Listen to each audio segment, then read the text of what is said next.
Hello हमार दीदी हमार दादा तोहनी कैसन है। हम आशा करे कि तोहनी बहुत ही बेस है।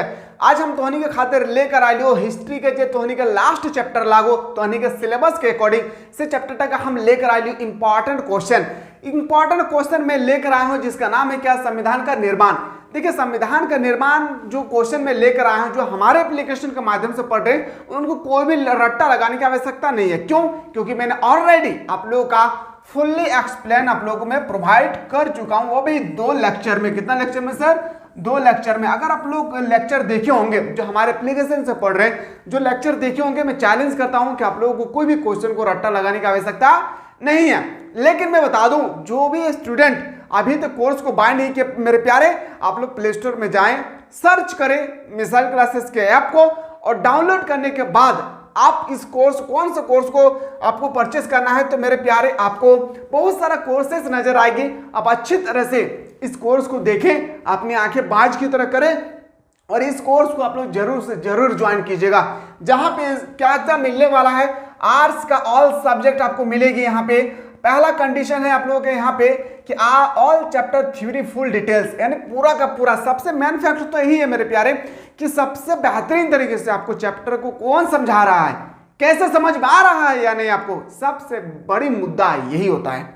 अगर आपको चैप्टर को, कोई भी सब्जेक्ट का कोई भी चैप्टर अगर आपको समझ में आ गया होगा, तो वादा करता हूं मेरे प्यारे आपका चुटकी में आंसर आएगी, चाहे वो ऑब्जेक्टिव हो या सब्जेक्टिव। अगर समझ में नहीं आया है कोई भी चैप्टर, मान लेते हैं आपका हिस्ट्री का ही मैं कोई चैप्टर उठाता हूं, और अगर आपको चैप्टर को समझ में नहीं आया तो आप कितना रट्टा लगाएंगे? बताइए कितना रट्टा लगाएंगे? एक तो सब्जेक्ट नहीं है, 5 सब्जेक्ट है। 5 सब्जेक्ट में आप लोगों का कम से कम 80 चैप्टर है। क्या आप 80 चैप्टर को आप रट्टा लगा सकते हैं? नहीं लगा सकते। इसलिए समझना बहुत जरूरी है। जब आपको माइंड में सेटअप हो जाने के प्यारे, याद रखिए कोई भी क्वेश्चन का जब आपको माइंड में सेटअप हो जाएगी, उस समय ना लिखने का मजा कुछ और ही होता है। जब आप लिखेंगे ना अपने मन से मेरे प्यारे, तो आपका आंसर जो है ना बहुत बेहतरीन तरीके से होगी। इसलिए तो टीचर लोग लिखते हैं ऊपर में, फर्स्ट पेज में लिखते हैं, कृपया करके अभ्यर्थी यानी स्टूडेंट अपने लैंग्वेज में आंसर दे।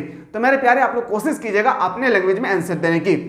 तो मैं आपको बता रहा था, आपको फुल्ली चैप्टर एक्सप्लेन, यानी बेहतरीन तरीके से आपको क्लास यहाँ पे चैप्टर को एक्सप्लेन किया जाता है। फिर आप लोगों को ऑल चैप्टर का 1 लाइनर क्वेश्चन बताया जाता है। 1 लाइनर क्वेश्चन अभी तक कोई नहीं बता रहा है। हमारे एप्लीकेशन पे आप लोगों को 1 लाइनर क्वेश्चन भी देखने को मिलेंगे। साथ ही साथ आप लोगों को मिलेगा तीसरा नंबर पे क्या, ऑल चैप्टर एमसीक्यू, यानी ऑल चैप्टर का ऑब्जेक्टिव क्वेश्चन मिलेगी। विच आपका 2010 से लेकर 2023 तक जो भी पूछे गए तो वो आपका चैप्टर बाय चैप्टर आप लोगों को प्रोवाइड किया जाता है। उसके बाद मिलेगा आपको का, तो बोलेंगे sir all chapter very short question, long question, इतना सारा कंटेंट आप लोगों को प्रोवाइड किया जाएगा। उसके बाद वीकली टेस्ट सीरीज होगी, जो हम लोगों का टेस्ट सीरीज ऑलरेडी कल चल चुका था। यहाँ पे हम लोग देखे थे हिस्ट्री का टेस्ट, तो इसी तरह से आप लोग को वीकली में टेस्ट होगी। उसके बाद आप लोग को ऑल चैप्टर का नोट्स प्रोवाइड किया जाएगा। जो आप लोग का चैप्टर होगी, जैसे हम लोग का आज हिस्ट्री का क्लासेस हो रही है, तो हिस्ट्री में आपको 3 नोट्स प्रोवाइड किया जाएगा। पहला थ्योरी लेक्चर का पूरा नोट्स प्रोवाइड किया जाएगा। उसके बाद आपको प्रोवाइड किया जाएगा ऑब्जेक्टिव क्वेश्चन का विथ आंसर होगी। उसके बाद आपका बताया जाएगा सब्जेक्टिव, और सब्जेक्टिव में 3 तरह का क्वेश्चन मिलेगी। उन सब का आंसर एक स्टूडेंट का जो लैंग्वेज होना चाहिए, उस लैंग्वेज में आप लोगों को आंसर के आप लोगों को प्रोवाइड किया जाता है। एकदम मेरे प्यारे लेट ना करें, क्योंकि इसका फी जो है ना बहुत ही नॉर्मल है। इसलिए मेरे प्यारे ये जो क्वेश्चन मैं बार बार बोल रहा हूं ना आप लोगों को, इस कोर्स को ज्वाइन करें, इस कोर्स को ज्वाइन करें, क्योंकि ये समझ जो आप लोगों के पास है ना, फिर ये जीवन में कभी लौट करने आने वाला है। अभी आप लोगों को लग रहा होगा सर हम लोगों के पास तो 300 नहीं है, लेकिन एक दिन ऐसा समय आएगा आप लोगों के जीवन में जब आपका 3000 आपके हाथ में होगी, लेकिन उस समय आप 1 नंबर भी इंक्रीज नहीं कर सकते अपने रिजल्ट में। सच कह रहा हूं। इसलिए अभी जो समय है, समय को आप लोग बिल्कुल जकड़ के रखिए, मेहनत करेंगे जरूर आप लोगों को कामयाबी मिलेगी मेरे प्यारे। बस आप लोग जल्दी से जल्दी कोर्स को ज्वाइन करना ना भूलें। बहुत ही बेहतरीन तरीके से यहाँ पे क्लासेस होती है। जब क्लास को करेंगे तो अभी पता चलेगा। ऐसे तो हम बोल सकते हैं कि सर आपने तो अपना क्लास आपके बारे में बहुत ही बड़ाई कर रहे हैं। जो क्लास कर रहे हैं उनसे पूछिएगा एक बार, जरूर उनसे इन्फॉर्म लीजिए जो पढ़ चुके हैं। ठीक है, चलिए मैं बता दूं इसका जो फी है आप लोगों का 699 है, जो 300 का डिस्काउंट ओनली फॉर आपको लगेगा क्या, तो बोल सकते हैं ओनली फॉर आपको लगेगी क्या, तो बोलेंगे सर 399 रुपीज। ठीक है, और यहाँ पे आप आर्ट्स का ऑल सब्जेक्ट का बेहतरीन तरीके से ऑल सब्जेक्ट, वो भी आपका ऑल सब्जेक्ट का जो मिलेगा ना मेरे प्यारे, चैप्टर 1 से लेकर जहां तक आपका सिलेबस है, सारा का सारा चीज आपको डिटेल्स मिल जाएगी। तो चलिए पहला जो क्वेश्चन हम लोग जाते हैं, इससे पहले मैं बता दूं, हम लोग आज देखेंगे very short question, long question. 2 दिन ये वीडियो यूट्यूब पे चलेगी, 2 दिन चलेगी नहीं, बल्कि ये 2 ही दिन तक यूट्यूब पे रहेगी। उसके बाद तीसरा दिन इस वीडियो को यूट्यूब से डिलीट कर दिया जाएगा। मैं इसलिए ये बता रहा हूँ ना, क्योंकि मैं आपको सिर्फ दिखाना चाह रहा हूँ कि कैसे पढ़ाया जाता है हमारे एप्लीकेशन के माध्यम से, जो लॉन्ग क्वेश्चन हो, शॉर्ट क्वेश्चन कैसे डील किया जाता है। चलिए मेरे प्यारे, पहला क्वेश्चन का हम लोग स्टार्ट करते हैं। पहला क्वेश्चन आपके सामने है। पहले क्वेश्चन आएगा वेरी शॉर्ट क्वेश्चन, यानी शॉर्ट क्वेश्चन टाइप।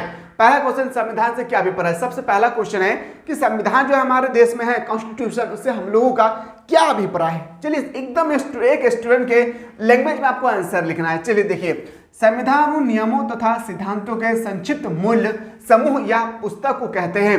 संक्षिप्त, चाहे वो धारा हो, मैंने क्लास में ऑलरेडी प्रोवाइड कर चुका हूं, जो हमारे एप्लीकेशन से पढ़ चुके हैं उन लोगों ने बहुत बेहतरीन तरीके से एक्सप्लेन किया था, जहां पे आपको बताया था कि भाग आपको 22 भाग बताना है, अनुच्छेद बताना है, अनुसूची 12 बताना है। यही सब का संग्रह को हम लोग बोलते हैं, क्या बोलेंगे, कॉन्स्टिट्यूशन, संविधान। ठीक है, संविधान उन नियमों तथा सिद्धांतों के संक्षिप्त समूह या पुस्तक को कहते हैं जिनके अनुसार किसी देश का शासन चलाया जाता है। इसमें वे सर्वोच्च कानून होते हैं, इसमें वो कानून होता है संविधान में जिन्हें नागरिक और सरकार दोनों को मानना पड़ता है। ऐसा नहीं है कि सिर्फ नागरिक को मानना पड़ता है, बल्कि सरकार को भी मानना पड़ता है, जो भारतीय संविधान के नियम के अनुसार, भारतीय संविधान हो या दुनिया का कोई भी संविधान हो, उसके दायरे पर चलना होता है, चाहे वो सरकारी कर्मचारी हो, चाहे वो आम पब्लिक हो।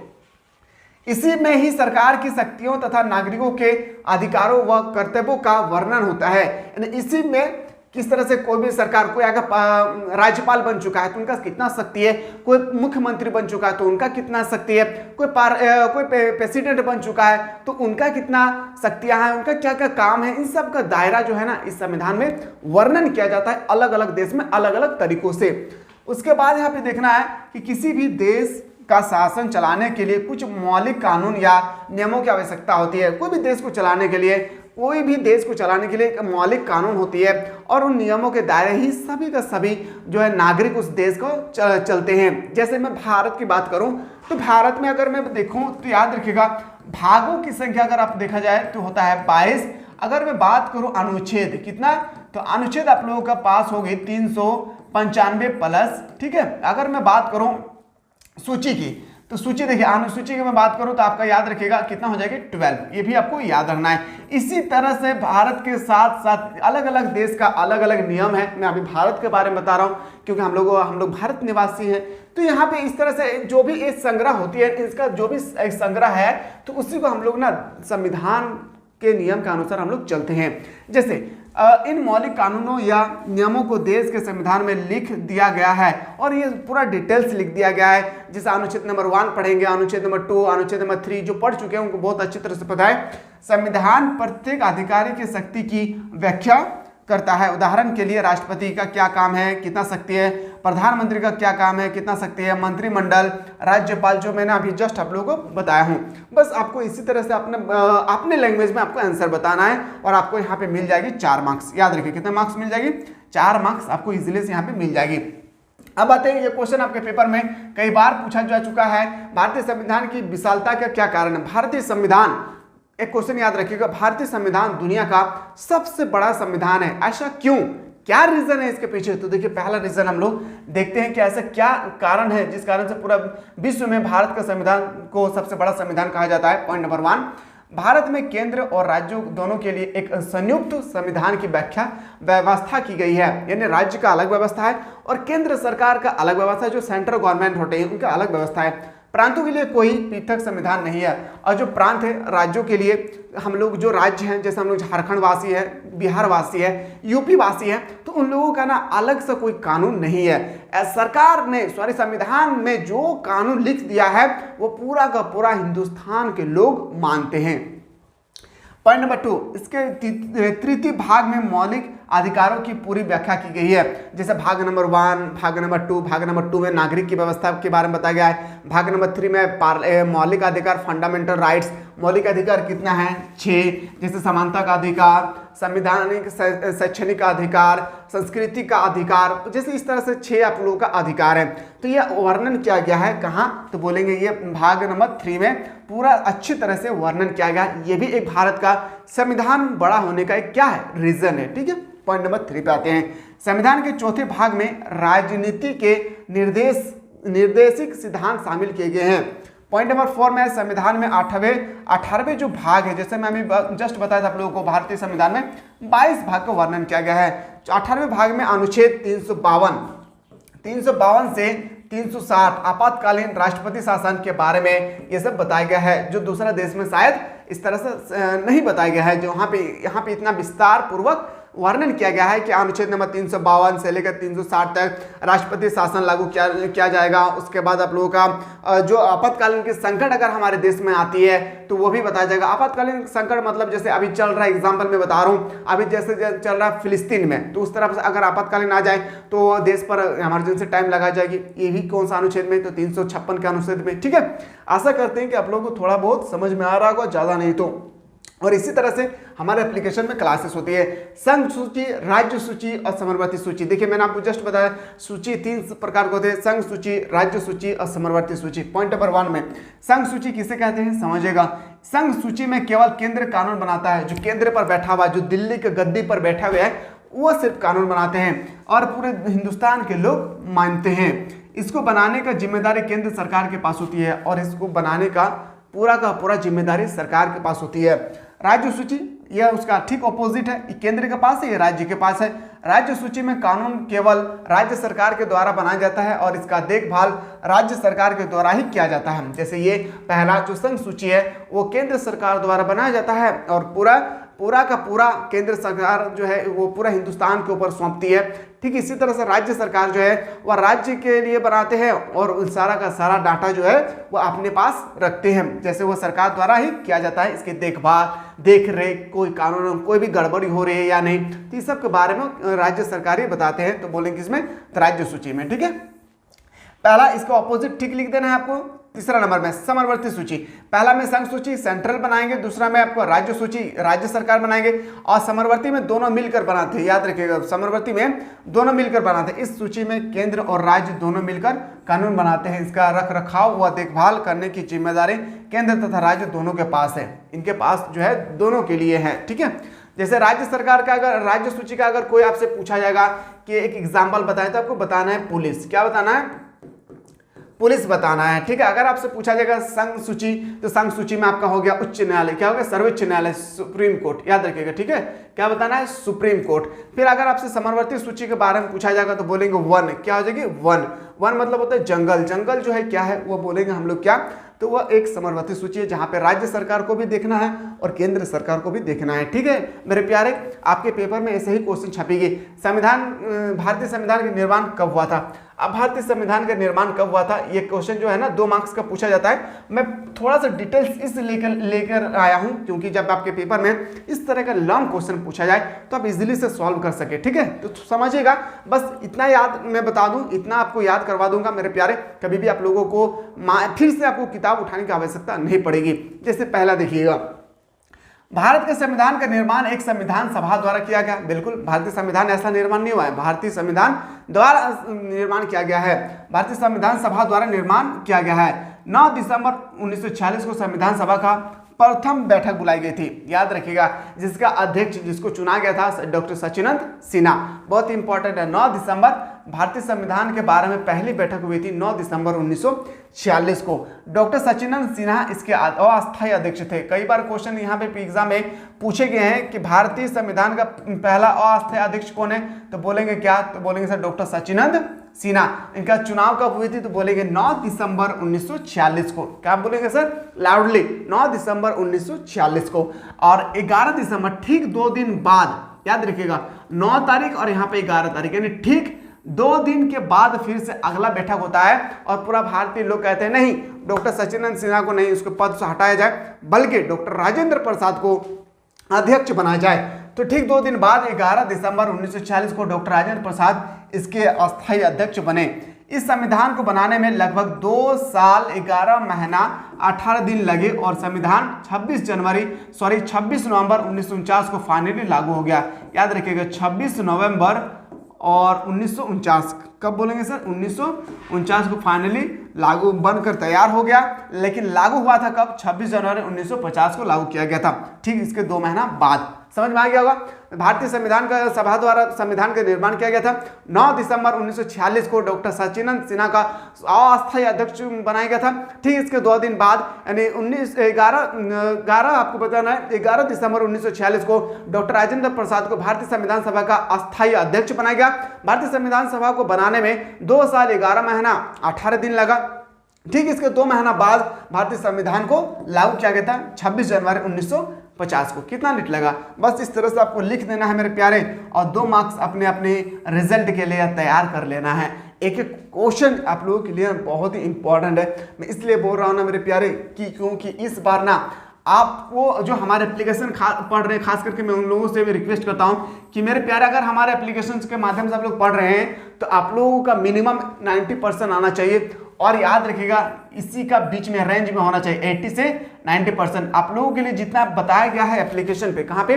मिसल क्लासेस में जितना चीज आप लोगों को प्रोवाइड किया गया है, आंखें बंद कर लेना है और उन सब को आप लोगों को अच्छी तरह से देख लेना है। चैलेंज करता हूं मेरे प्यारे, जितना बताया गया है हमारे प्लेटफॉर्म के टीचर द्वारा, ए भी क्वेश्चन अगर उनसे बाहर आ जाए तो फिर आप लोग बताएंगे। इसलिए मैं बार बार रिक्वेस्ट कर रहा हूं कि जो भी स्टूडेंट अभी तक इस कोर्स को बाय नहीं किए जल्दी से जाएं और इस कोर्स को आप लोग बाय करना ना भूलें मेरे प्यारे।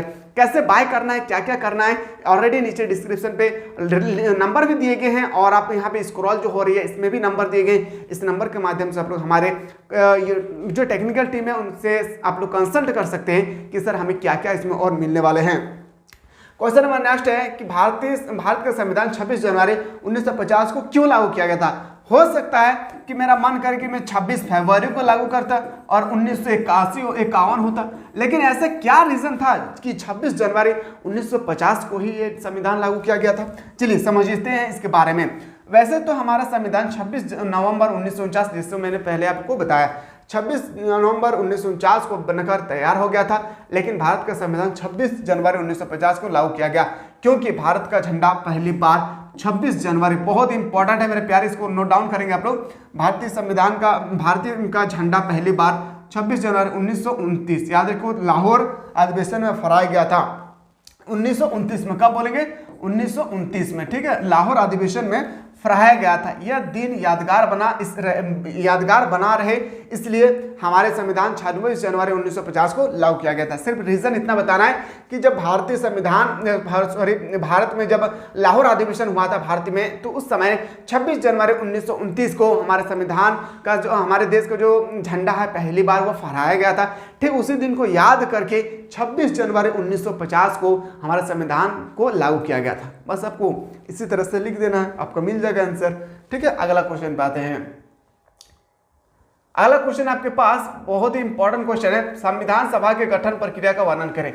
और यह क्वेश्चन कई बार पूछे गए हैं आपके पेपर में 4 मार्क्स का। संविधान सभा का गठन जुलाई 1946 ईस्वी को नई दिल्ली के पुस्तकालय भवन में की गई थी। उस समय कुल सदस्यों की संख्या 289 थी। संविधान सभा के अस्थायी अध्यक्ष मैंने अभी जस्ट बताया डॉक्टर सचिदानंद सिन्हा, जिसको 9 दिसंबर 1946 को चुना गया था। ठीक इसके 2 दिन बाद यानी 11 दिसंबर 1946 को चुना गया था डॉक्टर राजेंद्र प्रसाद को। 1946 को भारतीय संविधान का अस्थायी अध्यक्ष चुना गया डॉक्टर राजेंद्र प्रसाद को, जो मैंने अभी जस्ट बताया। संविधान सभा में हैदराबाद एक ऐसी देसी रियासत थी जिन्होंने भाग नहीं लिया था। संविधान जब हमारे देश में बन रही थी उस समय भारत का एक ऐसा बड़ा शहर था हैदराबाद, जिन्होंने कहा था कि मैं भारतीय संविधान को नहीं मानता हूं और ना मैं हस्तक्षेप करूंगा। उस समय सरदार पटेल और बीपी मेनन को यह पंडित जवाहरलाल नेहरू ने यह अधिकार दिया कि उन लोगों के पास जाएं, वहाँ के नवाब, उस समय नवाब हुआ करता था, वहाँ उन लोगों के पास जाना है, वहाँ के जो नवाब है उनके पास जाना और कहना है ये हमारे देश जो है आज़ाद हो चुकी है और आप लोग जल्दी से जल्दी हमारे देश में शामिल हो जाएं।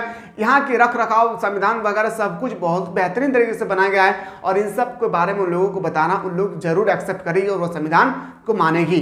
तो फिर वहाँ पे किसको भेजा गया था? याद रखिएगा सरदार पटेल और बीपी मेनन को। ये यहाँ पे नहीं है, इसलिए बता रहा हूँ ना, जब IAS IPS की तैयारी करेंगे तो वहाँ पे आपको मिलेगी ये क्वेश्चन। ठीक है, जिन्होंने भाग नहीं लिया था संविधान सभा में महिलाओं की संख्या 12 थी। ये क्वेश्चन कई बार IPS के एग्जाम में पूछेंगे मेरे प्यारे कि भारतीय संविधान का जब निर्माण हो रहा था उस समय कितने महिला ने भाग लिए थे? तो 12। मैं ये क्वेश्चन इसलिए बता रहा हूँ क्योंकि मैं भी समझ में आ गया होगा, मैं भी तैयारी करता हूँ। ठीक है, तो 12 12 महिलाएं थी। संविधान को बनाने में याद रखिएगा इतना रुपया बहुत ही इंपॉर्टेंट है, इक्का दहान सैकड़ों हजार 10,000 लाख 10 लाख 63,96,729 रुपया खर्च हुआ था। याद रखिएगा टोटल कितना बोलेंगे 63,96,729 रुपया हमारे संविधान को बनाने में पूरा का पूरा खर्चा हुआ था। संविधान सभा में केवल 114 दिन बहस हुई थी, 114 दिन बहस हुई। 26 नवंबर 1946 को संविधान सभा ने संविधान बनकर तैयार कर दिया गया और फिर 26 जनवरी 1950 को हमारे देश का संविधान लागू कर दिया गया। समझ में आ गया? आशा करते हैं कि आपको समझ में आ गया। संविधान सभा के गठन प्रक्रिया का वर्णन अगर आपसे कहा जाएगा कहाँ पे हुई थी संविधान सभा का, जुलाई 1946 ईस्वी को दिल्ली के पुस्तकालय लाइब्रेरी एक ऐसा भवन था जहाँ पे संविधान का बहस चल रही थी। उस समय कुल सदस्यों की संख्या 289 थी। संविधान सभा के अस्थायी अध्यक्ष डॉक्टर सचिदानंद सिन्हा को बोलेंगे डॉक्टर सचिदानंद सिन्हा को बनाया गया था। ठीक इसके 2 दिन बाद इन्हें आपका 11 दिसंबर 1946 को अस्थायी अध्यक्ष चुना गया था। डॉक्टर को तो बोलेंगे पंडित डॉक्टर राजेंद्र प्रसाद को। संविधान सभा में हैदराबाद एक ऐसा देसी रियासत थी, एक ऐसा शहर था जो भारत के संविधान को मानने को तैयार नहीं था। इसलिए डॉक्टर राजेंद्र प्रसाद उन्होंने सरदार पटेल और बीपी मेनन को यह अधिकार दिया कि वहां पर जाएं और वहां के नवाब से जनमत संग्रह पर हस्तक्षेप करा कर लाए और उनको बताएं कि भारतीय संविधान में तरह तरह की फैसिलिटियां हैं और वो हस्तक्षेप कर दिए हैं और वो भी भारतीय संविधान को मानना शुरू कर दिए हैं। उसके बाद भारतीय संविधान में महिलाओं की कुल संख्या था 12। कितना संख्या थी? 12। भारतीय संविधान को बनाने में कितना रुपया खर्च हुआ था? 63,96,729 रुपये खर्च हुआ। और ठीक इतना दिन तक बहस चला था तो बोलेंगे सर 114 दिन तक लगातार बहस चली और ठीक इसी तरह से 26 नवंबर 1946 को हमारा संविधान, याद रखिएगा, हमारा संविधान बनकर तैयार हो गया और ठीक जनवरी के महीने था 26 जनवरी 1950 को लागू कर दिया गया। क्या आपको समझ में आया या नहीं? अगर आप लोगों को समझ में आ रहा है मेरे प्यारे तो एक बार जरूर आप लोग बताएं कमेंट सेक्शन में कि सर आपका एक्सप्लेन मुझे बहुत ही अच्छा लग रहा है, और नहीं भी लग रहा है तो भी बताएं। इसी तरह से हमारे एप्लीकेशन में क्लासेस होती है एवरीडे, जहाँ पे आप लोगों को सबसे पहले चैप्टर को समझाया जाता है, फिर आप लोगों को ऑब्जेक्टिव क्वेश्चन बताया जाता है, उसके बाद हम लोग आते हैं सब्जेक्टिव क्वेश्चन पे। जब तक मैं स्टूडेंट से सेटिस्फाई नहीं होता, जब तक स्टूडेंट ना बोले कि सर हम लोगों को चैप्टर नहीं समझ में आया, तब तक हम लोग आगे नहीं बढ़ते हैं। इतना सारा वहाँ फैसिलिटी है, जब आप वहाँ पे स्टडी करेंगे तो आपको पता चलेगा कि आज हम कहाँ पर आकर पढ़ रहे हैं। इसलिए मेरे प्यारे, मेरा एक ही सपना है कि एकदम मिनिमम फी में एक गरीब से गरीब बच्चा पढ़े आर्ट्स का, वो भी ऑल सब्जेक्ट का, वो भी सिलेक्टेड क्वेश्चन के साथ। क्वेश्चन नंबर नेक्स्ट 2 मार्क्स के आपके पेपर में छपेगी। संविधान सभा की पहली और अंतिम बैठक कब हुई थी? पहली बैठक हुई थी, हमें जस्ट बताया था 9 दिसंबर 1946 को, और अंतिम बैठक हुई थी 24 जनवरी 1950 को। बहुत ही इंपॉर्टेंट है मेरे प्यारे, 2 ही डेट को, और ये क्वेश्चन आपको देखने को मिलेंगे 2024 के एग्जाम में। पहला बैठक 9 दिसंबर 1946 और जिसमें डॉक्टर सचिदानंद सिन्हा को अस्थायी अध्यक्ष चुना गया था।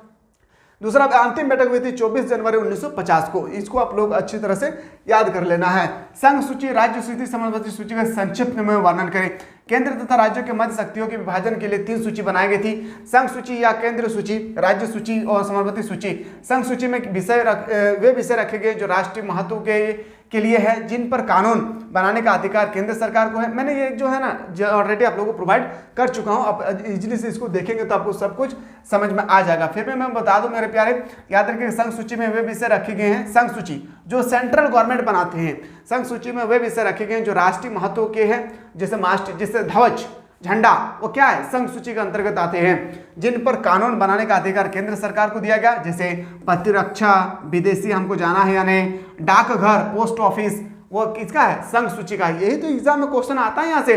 रेलवे किसका है? संघ सूची, राज्य सूची या समानुपाती सूची? तो बताना संघ सूची का है। डाकघर, पोस्ट ऑफिस किसका है? संघ सूची, राज्य सूची या समानुपाती सूची? बताना संघ सूची का है। यही तो क्वेश्चन आता है राज्य सूची में।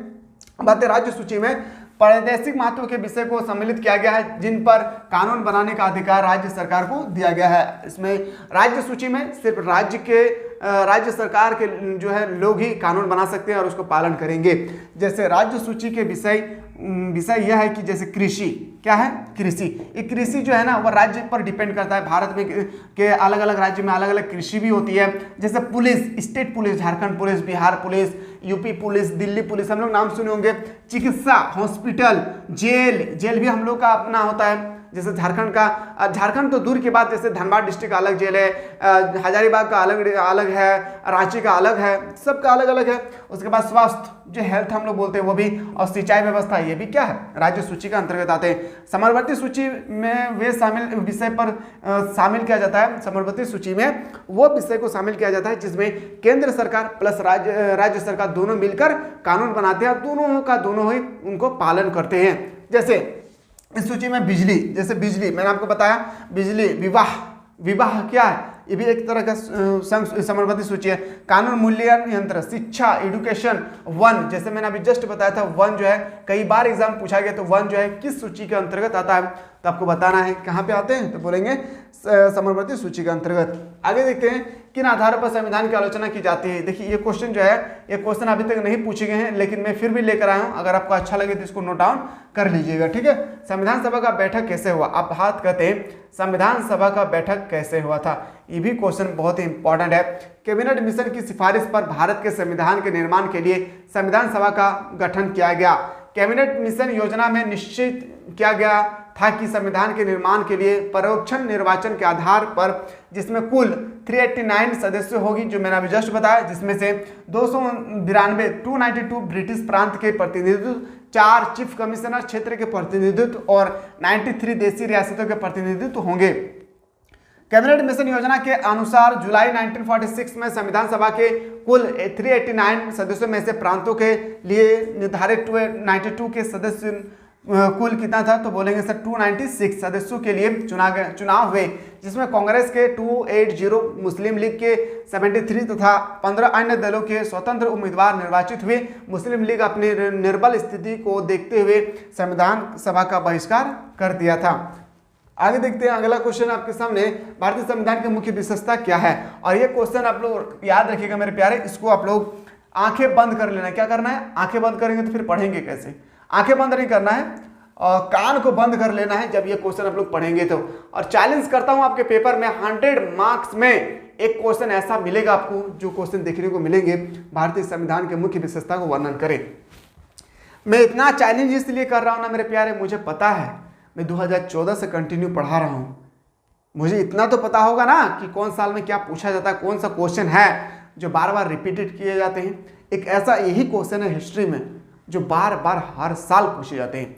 ये क्वेश्चन अगर आपके पेपर में हिस्ट्री में नहीं आया तो आपके पेपर पॉलिटिकल साइंस में जरूर आपको देखने को मिलेगी। तो समझिए, भारतीय संविधान सभा का विशेषता बताना है, लिखित एवं विशाल संविधान, एक एक पॉइंट लिखना है इस तरह से आपको पेपर में। ये आपको मान लेते हैं आप ब्लू पेन से लिखे हैं तो आपको यहाँ पे आपको ब्लैक पेन से यूज करना है। अगर यहाँ ब्लैक यूज कर रहे हैं हेडिंग में तो आप ब्लू पेन आपको यूज करना है। अगर इस तरह करेंगे तो हाँ इस तरह करेंगे तो टीचर को जो कॉपी चेक करेंगे ना उनको भी लगेगा कि हाँ बच्चा पढ़ लिख कर ही लिखा होगा, नहीं तो फिर बोलेंगे चोरी चुहाड़ करके लिखा होगा। ठीक है, चलिए इसका आंसर को मैं बेहतरीन तरीके से आप लोगों को समझाने की कोशिश करता हूं। पहला पॉइंट आता है लिखित एवं विशालतम संविधान, right and literature constitution. Bharat का संविधान विश्व के अधिकतर संविधान की तरह एक लिखित संविधान है। यह दुनिया भर में सबसे विशाल संविधान है। मैंने अभी बताया था कि भारत का संविधान पूरे विश्व में 238 कंट्री है, उनमें से सबसे बड़ा देश क्या है तो बोलेंगे सबसे बड़ा संविधान किस देश का है तो बोलेंगे भारत का।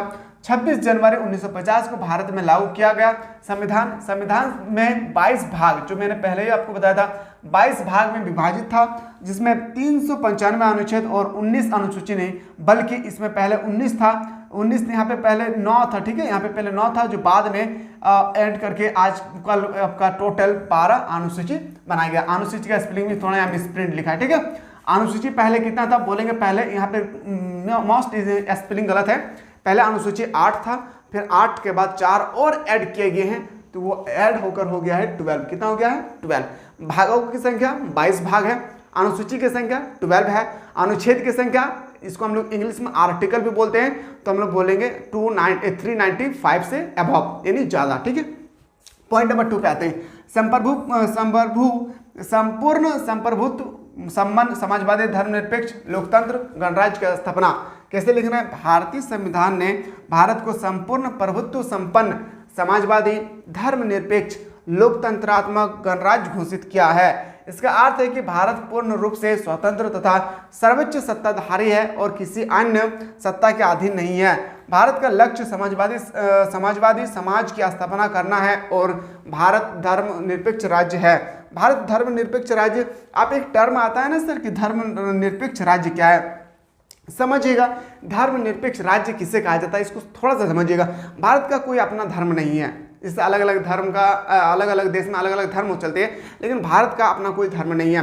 कोई अगर मुस्लिम है तो वो हिंदू बनना चाहते हैं तो वो खुशी से बिना किसी का परमिशन लिए वो हिंदू बन सकते हैं। अगर कोई मुस्लिम है तो वो बिना किसी कोई अगर हिंदू है तो कोई अगर मुस्लिम में कन्वर्ट करना चाहते हैं अपने रिलीजन को, धर्म को, तो बिना किसी से पूछे, बिना वकील, बिना कोर्ट कचहरी का आप वो अपने धर्म का परिवर्तन कर सकते हैं। अगर मैं मुस्लिम हूँ तो मैं मंदिर जा रहा हूँ तो मंदिर जाने से मुझे कोई रोक नहीं सकता है। अगर मैं हिंदू हूँ और मैं मस्जिद जाना चाहता हूँ तो मुझे कोई रोक नहीं सकता है। ये होता है धर्मनिरपेक्ष, यानी कोई भी धर्म को आप खुशी से अपना सकते हैं, उसका पालन पोषण कर सकते हैं, आप उनका धर्म प्रचार भी कर सकते हैं। यहाँ तक हमारे संविधान में यह भी अधिकार दिया है और इसी स्टेज को हम लोग बोलते हैं धर्मनिरपेक्ष राज्य।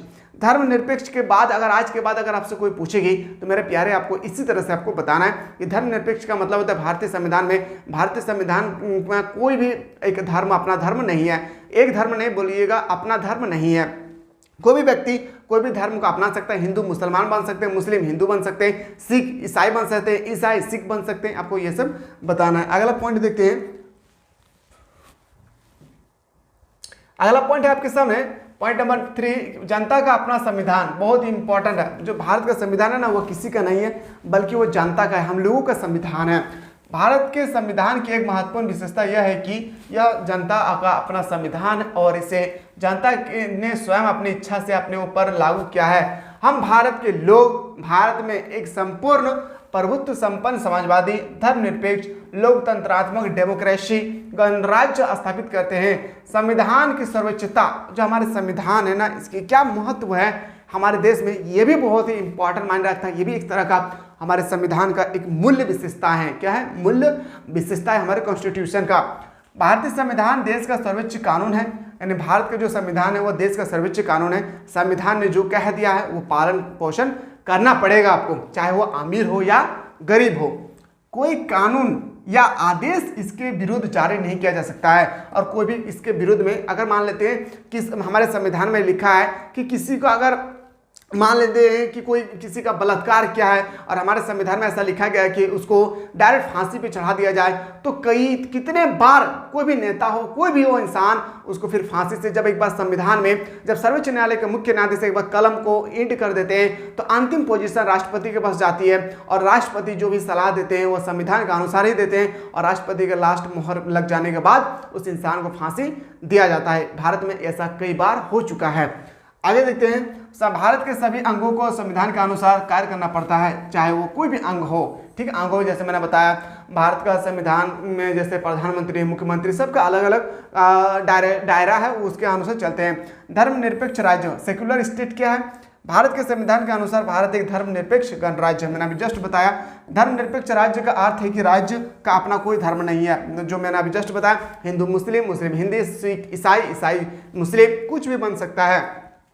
और राज्य की दृष्टि से में सभी धर्म समान है और राज्य की दृष्टि से सभी धर्म समान है। ऐसा नहीं है कि जो हिंदू है उसको सर्वोच्च जगह दिया जाए, जो मुस्लिम है उसको मिडिल क्लास दिया जाए, जो SC ST है उसको लोअर कास्ट से देखा जाए, ऐसा नहीं है। हमारे संविधान में यही तो एक खासियत है कि पूरा का पूरा जितना भी धर्म है हमारे देश में सभी को एक ही नज़र से देखा जाता है। आगे देखते हैं कि नागरिकों को धार्मिक स्वतंत्रता प्राप्त है और वे अपने इच्छा अनुसार किसी भी धर्म को अपना सकते हैं, जैसे हम लोग अपनाते हैं। बहुत सारे इंसान अपना चुके हैं। इच्छा अनुसार अपने इष्ट देवी की पूजा कर सकते हैं और तथा अपने धर्म का प्रचार प्रसार भी कर सकते हैं। आप प्रचार भी कर सकते हैं। आप अगर मुस्लिम में कन्वर्ट हो गए तो आप प्रचार भी कर सकते हैं मुस्लिम के बारे में, आपको कोई भी रोक टोक नहीं करने वाला है।